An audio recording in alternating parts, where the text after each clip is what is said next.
En medio de tantos cambios políticos, gubernamentales, elecciones que estamos experimentando en tantas naciones, cambios económicos, de las políticas de Estado, quiero traer una palabra para este tiempo que viene de aquí por delante. En cada escenario político hay un movimiento del Espíritu. En cada escenario político hay un movimiento del Espíritu. El enemigo de nuestra alma, el diablo, ha querido como separar lo que pasa como afuera o alrededor nuestro de lo que son los propósitos de Dios. Lo que quiero decirte es que cuando vemos trastornos, cambios, sacudones en el mundo, no están separados de aquellas cosas que Dios tiene en su agenda. Amén.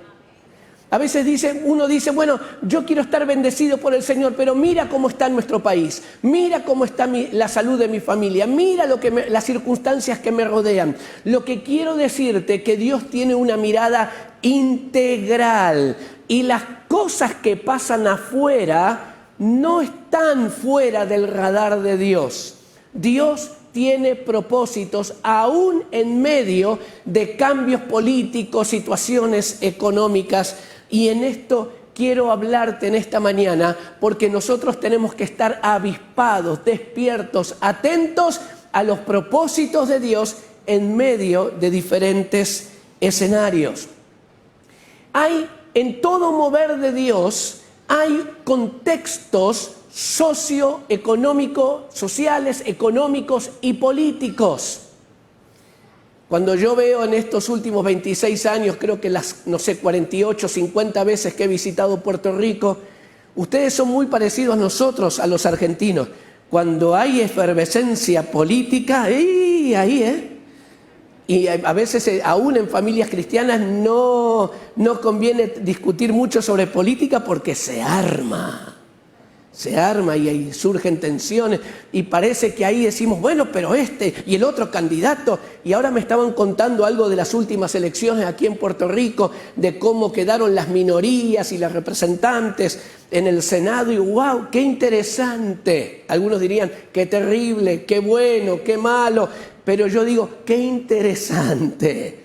¿Qué es lo que Dios querrá hacer en medio de estos cambios gubernamentales en cada nación? Pero si usted se fija y me acompaña allí en Lucas capítulo 3, verso 1 y 2, creo que lo tenemos en pantalla, dice que en el año 15, 15º del imperio de Tiberio César, siendo 15º del imperio de Tiberio César, siendo gobernador de Judea Poncio Pilato, y Herodes tetrarca de Galilea, y su hermano Felipe, tetrarca de Ituria y de la provincia de Traconite, y Lisanias, tetrarca de Abilinia, y sigue, creo que es, y siendo sumos sacerdotes Anás y Caifás, vino palabra de Dios a Juan, hijo de Zacarías, en el desierto. Ahora, si yo fuera un buen cristiano evangélico, diría directamente, vino palabra de Juan, hijo de Zacarías, en el desierto. Todo lo demás lo sacaría, porque esas cosas no nos interesan, pero parece que eran importantes para Dios. Y pone ahí a las 7 personas claves, representantes del mayor poder político religioso de la época. Tanto del imperio, a nivel imperial, a nivel regional, a nivel municipal, a nivel religioso. Así que para describir una palabra de Dios, un momento de Dios para la vida de Juan, abriendo camino para el Salvador del mundo, se marca el contexto político. ¡Wow! Miren, en este contexto que había de estos 7 personajes que están ahí mencionados, vino la palabra de Dios a Juan en el desierto. ¡Wow! Así que Dios no separa los contextos sociales, políticos y económicos de sus propósitos. Y esto es muy importante. Para entender lo que Dios quiere hacer en mi vida y a través de mi vida, en medio de esa realidad política, social y económica que hoy nos toca vivir. Cuando uno mira, por ejemplo, lo que pasó en la Segunda Guerra Mundial o después de la Segunda Guerra Mundial, donde hubo más de 70 millones de muertos. Yo ahora no me acuerdo cuántos llevamos muertos en el mundo por el COVID, pero creo que son 4 o 5 millones. La verdad que se me fue el número, pero son varios millones. Pero comparado con las muertes de la Segunda Guerra Mundial, es pequeño.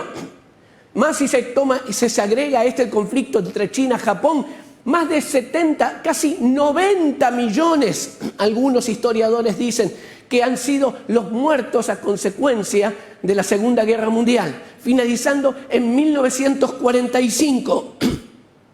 Pero luego de la Segunda Guerra Mundial aparece lo que se llama ese fenómeno de la Guerra Fría, que ya no era una guerra con balas disparándose el uno al otro, sino que era una guerra más ideológica, política, de los espías, del espionaje y del recontraespionaje. Esas series famosas de, creo, el Superagente 86 y tantas otras, aparecían allí. ¿Quiénes son los que investigaban y se metían detrás luego de la cortina de hierro? ¡Wow! Y las historias que encontrábamos como torturados por Cristo, el contrabandista de Dios, introduciendo Biblias en el mundo comunista, y si te pescaban con una Biblia, ¡wow!, 5 años mínimo de cárcel. Y tuvimos muchas historias de hombres de Dios torturados, hombres y mujeres de Dios torturados y encarcelados por simplemente el solo hecho de transportar una porción de la palabra de Dios.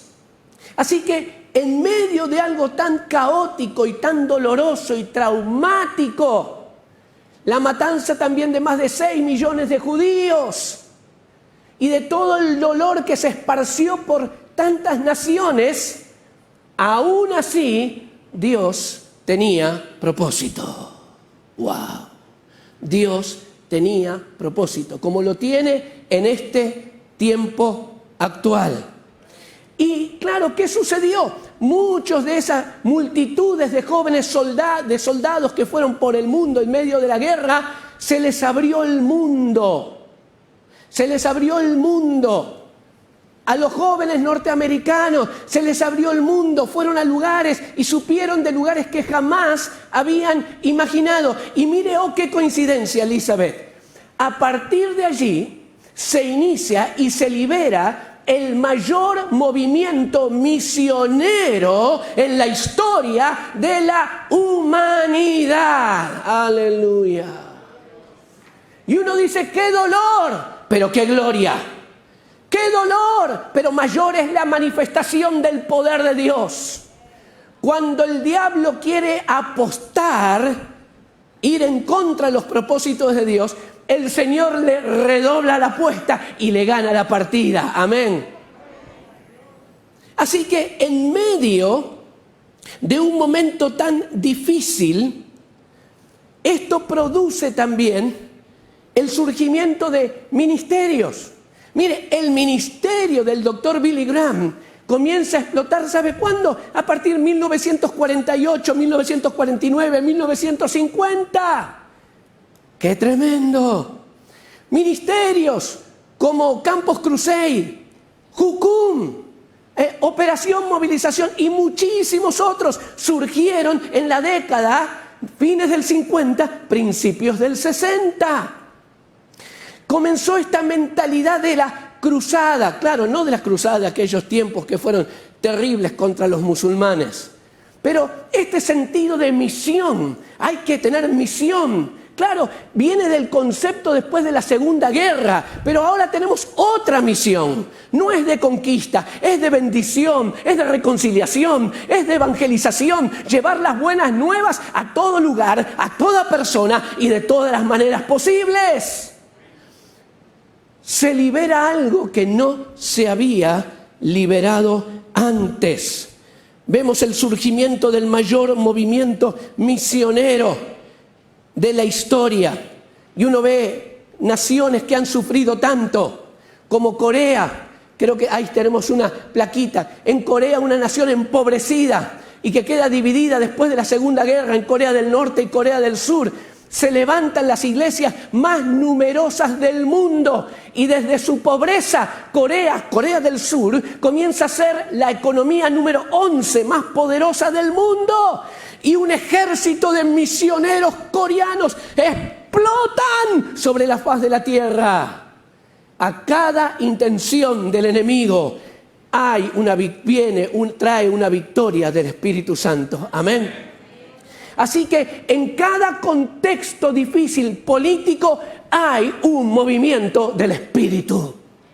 Y nosotros fuimos llamados a como ver de dónde viene el viento, a entender, esto es lo que Dios quiere hacer. No solamente ver cómo está mi economía personal o mi situación laboral o lo que me conviene o me perjudica, sino, Señor, en medio de todo esto, cuando viene la gran persecución en Hechos capítulo 8, verso 1, donde dice que Saulo de Tarso, hacía estragos en la iglesia. Luego dice más adelante, viene un mover del Espíritu Santo, porque Dios nunca pierde cuando hay un pueblo obediente. Dios nunca pierde, pero la iglesia no pierde cuando es un pueblo obediente. Amén.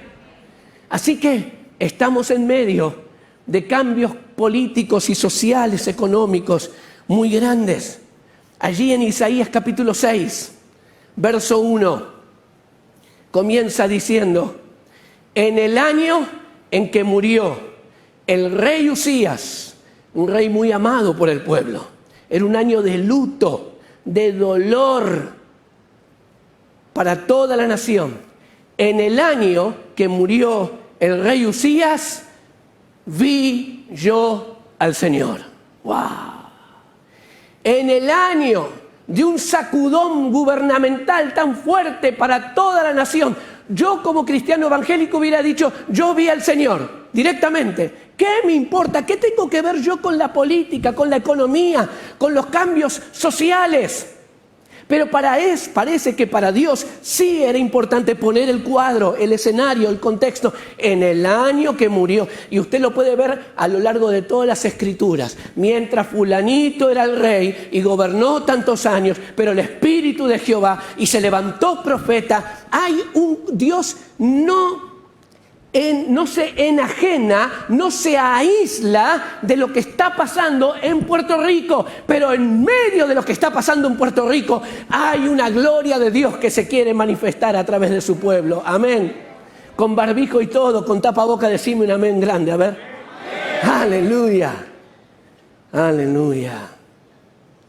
Por eso que declaramos que los cambios políticos, sanitarios, como hoy estamos viviendo, tecnológicos, económicos, esos cambios estructurales no están separados de la agenda de Dios. Todos estos cambios que hemos visto, estamos viendo y vamos a ver, no están separados de la agenda que Dios tiene para bendecir y transformar una nación. En 1455, un alemán llamado Gutenberg sacó a luz la primera imprenta, digamos, que permitía imprimir en cantidades grandes. En Alemania, ¡wow! Esto fue el equivalente a la creación de Internet, las redes sociales, YouTube, todo esto junto. Eso significó la invención de la imprenta. Cambió el curso de la humanidad. Un cambio tecnológico. Quizás la iglesia de aquel tiempo podría decir, ¿y a nosotros qué nos importa la imprenta? Fue importante porque lo primero que se imprimió, aunque hubo unos documentos que se imprimieron previos, pero como libro, como publicación completa, usted sabe que la imprenta se inaugura con la impresión de la Biblia. ¡Wow! Así que ese cambio en toda la tecnología no estaba separado de lo que Dios quería hacer. Y uno dice, oh, qué casualidad que en la misma Alemania de Gutenberg, 62 años más tarde, iba a aparecer un tal Lutero. En la misma Alemania, que gracias a la imprenta, gracias a Facebook o YouTube o lo que usted le quiera poner, las redes sociales, ahora las 95 tesis que él clavó en Gutenberg podían esparcirse por todos lados y producir la gran reforma de la cual nosotros hoy somos parte, más de 500 años después. Gloria a Dios. Dios bendiga a Gutenberg. Y estos cambios en la tecnología. Claro que la tecnología y todo lo demás puede ser usado como manifestación del reino de las tinieblas. Por muchos años también dijimos, en muchos lugares, la televisión es el cajón del diablo. Y hoy tenemos programas de televisión predicando el evangelio por todas partes del mundo. Pero, ¿quién se mete para transformar la televisión? ¿Quién estará adentro de las redes sociales para transmitir, compartir el reino de Dios en medio de las redes sociales? ¿Quién estará en medio de los ámbitos políticos para decir, nosotros tenemos una cosmovisión bíblica, algo diferente? Somos políticos que estamos para servir y traer el reino de Dios, que el cielo baje a la tierra a través de los ámbitos gubernamentales. ¿Dónde estará esa gente? ¿Tendremos algo para decir? ¿En medio del femicidio? ¿En medio de la corrupción? ¿Tendrá el pueblo de Dios en Puerto Rico una voz profética y una intervención transformadora dentro de las ONG, las fundaciones, empresas? ¿Tendremos algo para hacer en medio del narcotráfico que está destruyendo a nuestras familias, a nuestros jóvenes? ¿O estaremos mirando para otro lado? ¿Será que Dios nos querrá meter en todos estos ámbitos de transformación? ¿O miraremos para otro lado? ¿O nos limitaremos a lamentarnos y criticar? Esta es una oportunidad para llevar el reino de Dios a los confines de la tierra y a los confines y lo más profundo de nuestra sociedad. Para eso usted y yo estamos aquí. Y usted que nos sigue a través de internet. Para eso, siendo transformados, como decía un amigo mío, siendo transformados para poder ser agentes de transformación. No solamente para regodearnos y decir, qué lindo la bendición de Dios, la presencia de Dios, Dios me ama y yo siento a Dios y al Espíritu Santo. Eso tiene como propósito que ese caudal de vida pueda llenar y meterse en todas partes de la sociedad puertorriqueña. Dios ha bendecido esta tierra. Y como les he dicho muchas veces, tenemos yo por lo menos, una envidia santa. ¡Ay, cómo quisiera tener la cantidad de creyentes que tiene Puerto Rico, como quisiera tenerlo yo en Argentina! La cantidad de programas de radio, universidades evangélicas, cristianas, hospitales, recursos. ¡Cómo quisiera! ¡Ay! En Argentina ni llegamos por ahí al 15% de cristianos evangélicos. Tenemos para 45 millones de personas, tenemos 18.000 iglesias evangélicas. Ustedes tienen casi 10.000 en la isla. Para 3 millones o 2.900.000, no sé, con todos los movimientos, no sé cuánta es la población actual. Dios los ha bendecido. Pero toda la bendición que Dios trae, trae consigo responsabilidad. ¿Trae consigo qué? Responsabilidad. Responsabilidad. Responsabilidad en nuestra relación con Dios, en nuestras relaciones unos con otros, y responsabilidad en nuestro sentido de evangelismo, de misiones y de transformación. Para que se termine la corrupción en Puerto Rico. Esto es lo que ustedes me dicen. para que se terminen los crímenes, el femicidio, el narcotráfico, pero hay gente que se tiene que parar. Desde las redes sociales, youtubers, desde ONGs, desde ámbitos gubernamentales, desde el ámbito empresarial puertorriqueño. ¿Quiénes lo harán?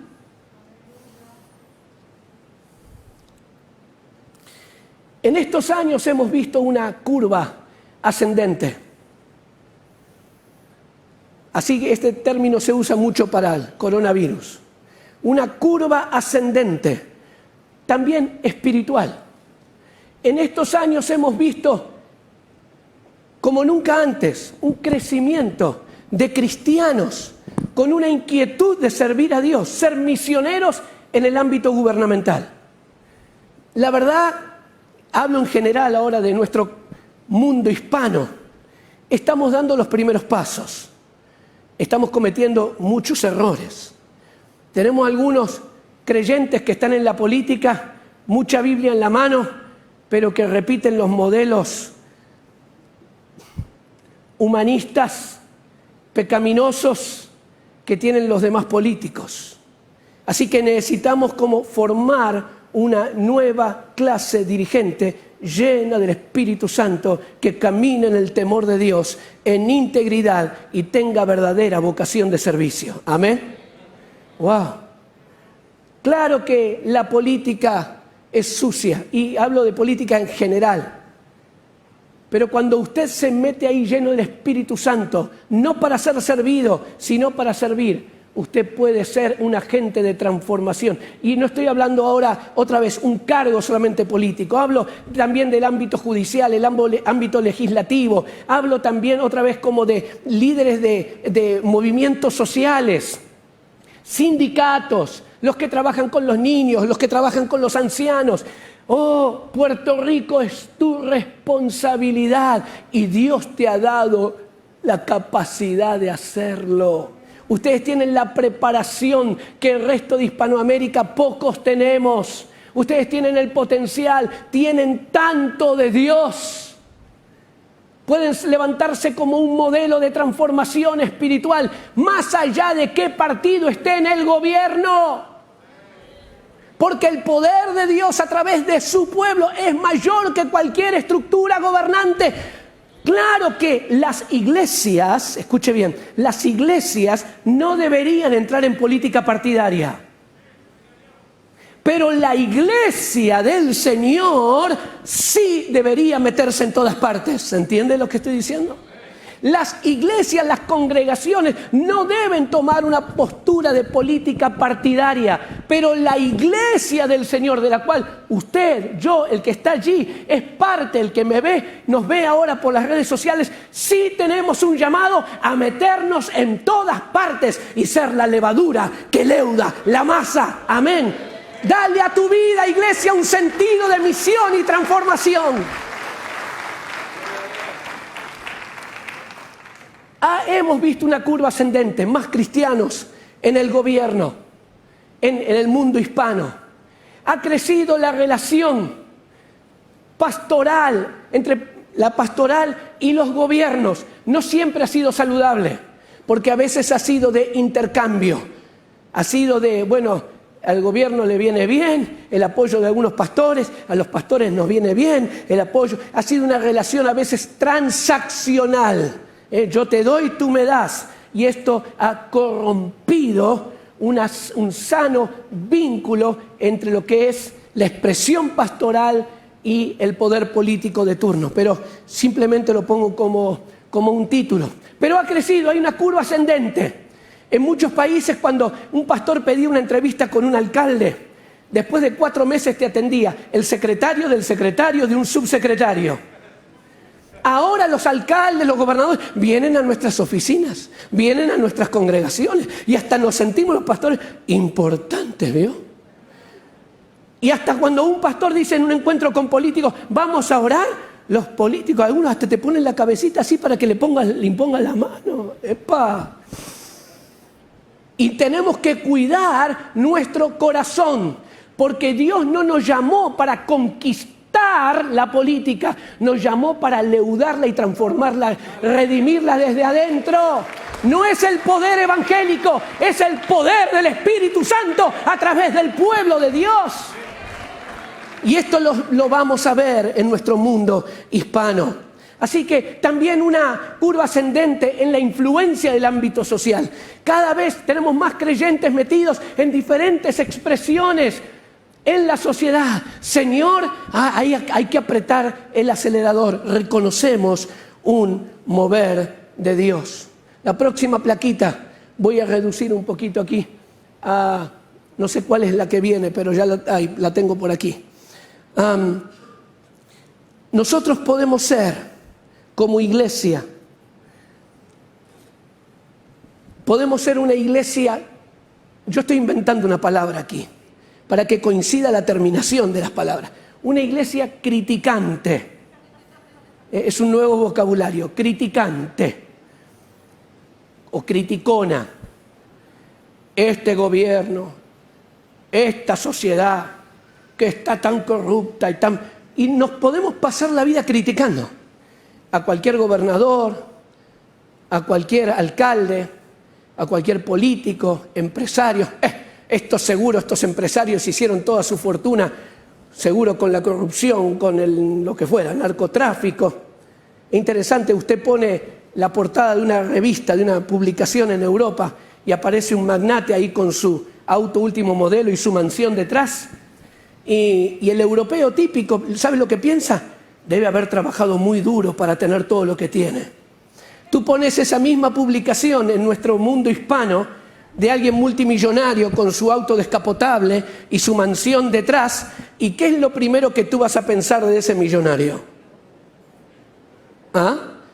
¿Debe haber trabajado muy duro para lograr lo que tiene? ¿No? De alguna manera non santa logró su fortuna. Este es un corrupto, un narcotraficante, un vendido, lo que fuera. Así que Dios está llamando a su pueblo para cambiar los conceptos de riqueza, la imagen de prosperidad que está ligada a la corrupción, la imagen de gobiernos que son los que se sirven del poder y no los que sirven. Para eso Dios está llamando a su pueblo, para manifestar su gloria en las pequeñas cosas, en las grandes cosas, en tu empleo, en tu trabajo. Tú no estás allí para ganar dinero y para pagar las cuentas. Estamos allí para reflejar la gloria de Dios. Y si eres empleado público, como más de 200.000 empleados públicos que tiene Puerto Rico, Señor, no voy a ser cómplice del silencio, no voy a ser cómplice de la corrupción con tal de mantener mi empleo. Estoy aquí como un misionero en el empleo público para brillar con la luz del Evangelio. Podemos ser una iglesia criticante, que lo único que hace es criticar. Qué mal, qué mal, qué mal. Y con eso seguimos, criticamos la iglesia, criticamos todo. Salgamos de cualquier postura criticante. Podemos ser una iglesia indiferente, que dice, bueno, sí, está todo mal, a mí no me interesa. Mientras yo tenga trabajo, mientras pague el mortgage, mientras tenga salud, mientras todo vaya bien con mi familia, y lo demás que explote por allá. No podemos ser ni criticantes, ni una iglesia indiferente. Tampoco podemos ser una iglesia obsecuente. Obsecuente que dice, bueno, otra vez, me conviene este gobierno, no me conviene este gobierno. Me conviene lo que está pasando ahí en una provincia argentina llena de corrupción. Los pastores me decían, nosotros tenemos la boca cerrada. El gobierno nos ha tapado la boca, nos hemos dejado tapar la boca. Digo, ¿por qué? Y porque nos han llenado de subsidios. Nos dieron recursos para terminar el templo, nos dieron recursos para esto, nos dieron recursos para lo otro, pero es un gobierno absolutamente corrupto. Pero como nosotros hemos permitido que nos llenen de finanzas, ahora tenemos toda la boca cosida y no podemos tener voz profética. La iglesia no puede ser, cada uno de nosotros no podemos ser cristianos obsecuentes. Tampoco vamos a ser una iglesia impotente. Yo no puedo. ¿Se acuerdan Moisés? ¿Quién soy yo para presentarme ante los ojos de Faraón? El otro Jeremías diciendo, soy tan niño, no sé hablar. Gedeón diciendo, mi tribu, mi clan, mi familia, todo pequeño, el insignificante. este sentido de impotencia. ¿Qué puedo hacer yo desde mi empleo? ¿Qué puedo hacer yo desde mi universidad? ¿Qué puedo hacer yo desde mi vecindario? Señor, Señor, tú has bendecido Puerto Rico y les has entregado a tu iglesia una tremenda responsabilidad. Los males de Puerto Rico no se solucionan solamente con un buen gobierno de tal lado o de tal lado. Los principales males de Puerto Rico y cada nación se solucionan por una iglesia en movimiento. Por una iglesia que brilla en todas partes. Y termino. Y como dije antes, hay fiesta en el cielo y con Elizabeth Guidini, porque voy a terminar. Ya estoy terminando. Pero en vez de ser una iglesia criticante, indiferente, obsecuente o impotente, que dice yo no sé, yo no tengo, yo no puedo, podemos ser una iglesia influyente. Una iglesia que, cuando digo influyente, que fluye adentro de, que se mete adentro de y lo transforma. Somos, como dice un amigo mío, somos nosotros generadores de ambiente. Podemos cambiar el ambiente espiritual de nuestro trabajo, de nuestra nación entera. Somos ambientalistas, o los que transforman, mejor dicho, el ambiente, cuidan el ambiente. Termino con Miqueas 6:8. Oh hombre, Él te ha declarado lo que es bueno. ¿Y qué pide Jehová de ti? Solamente hacer justicia, amar misericordia y humillarte ante tu Dios. ¿Qué es lo que pide el Señor de cada uno de nosotros? Déjeme que le dé vuelta. Humillarte delante de Dios. Señor, me humillo por los pecados de mi ciudad, de mi empresa, de mi universidad. Me humillo, Señor, por mis propios pecados, los pecados de mi nación. Te pido misericordia, te pido perdón, como hicieron tantos hombres y mujeres de Dios, como hizo Nehemías antes de la reconstrucción del muro. Amar la justicia, amar la misericordia. La iglesia del Señor en todo el mundo ayuda a los pobres, a los necesitados, como nunca antes, y eso es una bendición. Pero Dios nos está llevando a este tercer nivel, practicar y hacer la justicia. Meternos donde hay oscuridad, donde están las tinieblas, donde está la corrupción, para poder hablar y actuar de una manera transformadora. Le decía a los pastores ayer, ¿sabes? Cuando usted hace obras de misericordia, la gente te va a aplaudir. Oh, la Madre Teresa de Calcuta, los necesitados, los pobres, los abandonados. Y esa es una gran parte de la tarea nuestra como iglesia. Tienes la simpatía de la gente cuando haces misericordia. Pero cuando practicas justicia, generas persecución, generas oposición. No te van a aplaudir. Cuando tú te metes con la esencia del problema de las drogas en Puerto Rico, no te van a decir gloria a Dios, aleluya. Los poderes que manejan el narcotráfico van a tratar de desprestigiarte y destruirte. Y así en cada área de la sociedad. La misericordia genera simpatía, pero los que practican la justicia, si no, pregúntale a Juan el Bautista, pregúntale a Martin Luther King, pregúntale a Pablo cuando el sindicato de plateros, lo que hacía el apóstol Pablo, le arruinó el negocio y lo quisieron matar. Cuando tú entras en la justicia, vas a generar oposición. Y este es el tiempo donde Dios nos está llamando a un nuevo nivel de responsabilidad. Póngase de pie, por favor. Aleluya. Este tiempo que viene, tiempo bendecido, tiempo desafiante,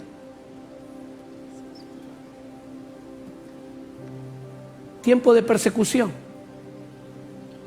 tiempo de críticas. No te extrañe que se levante persecución, escuche bien, grábenlo, que se levanten diferentes tipos de persecución contra Sendero. No te extrañes. Yo he escuchado, he visto por video algunos mensajes de la pastora Elizabeth. Y picaban lindo. ¿Usted cree que el reino de las tinieblas se queda tranquilo con esto? Y de usted y de mi propia vida, cuando intervenimos en buscar primeramente el reino de Dios y su justicia, se mueve las columnas del infierno. Pero para un tiempo como este, después de terremotos, después de huracanes, después de COVID, se está levantando una iglesia puertorriqueña con mayor musculatura que nunca para poder afrontar la verdadera transformación espiritual de Puerto Rico. Levante sus manos al cielo, adore al Señor. Diga al Señor, me comprometo a este tiempo, me involucro con lo que tú quieres. Clamo por mi nación. Señor, me humillo ante ti.